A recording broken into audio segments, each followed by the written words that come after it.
Mga kapaps at mga kamams, doon sa ID, meron siyang contact number, kaya tinawagan na rin natin. At bibigyan natin sa kanya itong kanyang nalaglag na pitaka. Hindi pa rin niya pala alam na nalaglagan siya ng pitaka. Kaya kung dito pa siya tinawagan, hindi pa niya malalaman. Nalaglag pala yung kanyang pitaka na to. Dahil natagal ng oras, naghanap nga ako ng number at may number doon sa ID. Kaya tinawagan ko na siya. At dito lang yun mula dito sa amin. Sabi niya lalabas siya dito sa San Miguel Street. Kasi magkakali kami.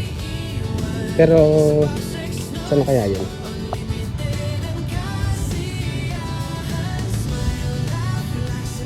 Hello ate. Sino yung Ma'am Denise? Ikaw ba yun? Ayan.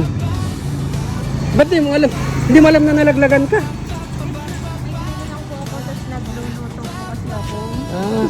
Ayan.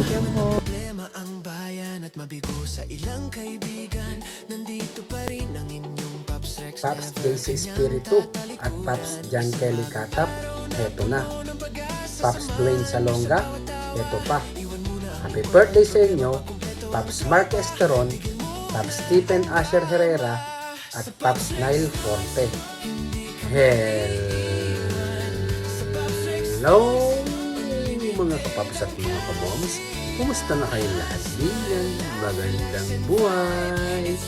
Binabati natin ng maligayang kaarawan o pahabol na pagbati o belated happy birthday kina Pops Stephen Asher Herrera ng Barangay Tambong Malaki sa Mindang, Cavite. Ang pagbati ay mula kay Pops Lucky Wayne ng Barangay Paho sa Alfonso, Cavite.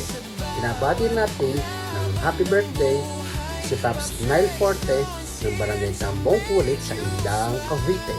Ang pagbati ay mula kay Pops Dwayne Salonga ng Barangay Tambong Kulit sa Indang, Cavite.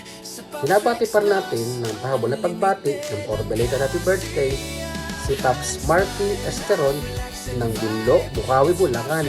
Ang pagbati ay mula kay na Pops Daisy Espiritu at Pops John Kelly Katap ng Barangay Bunlo, Bukawi, Bulacan. Samantala, ang wish ko sa mga nag-birthday ay magkaroon kayo ng malakas na pangatawan, malusog na pangatawan, at syempre mahabang buhay. Ganun din, abutin ninyo ang lahat ng inyong pangarap sa buhay sa tulong ng ating poong may kapal. Again, happy birthday sa inyong tatlo, Pops Stephen Asher Herrera, Pops Marky Esteron, at Pops Nile Forte.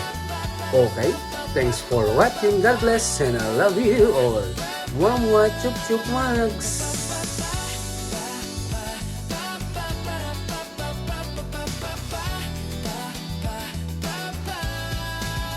Okay, thanks for watching.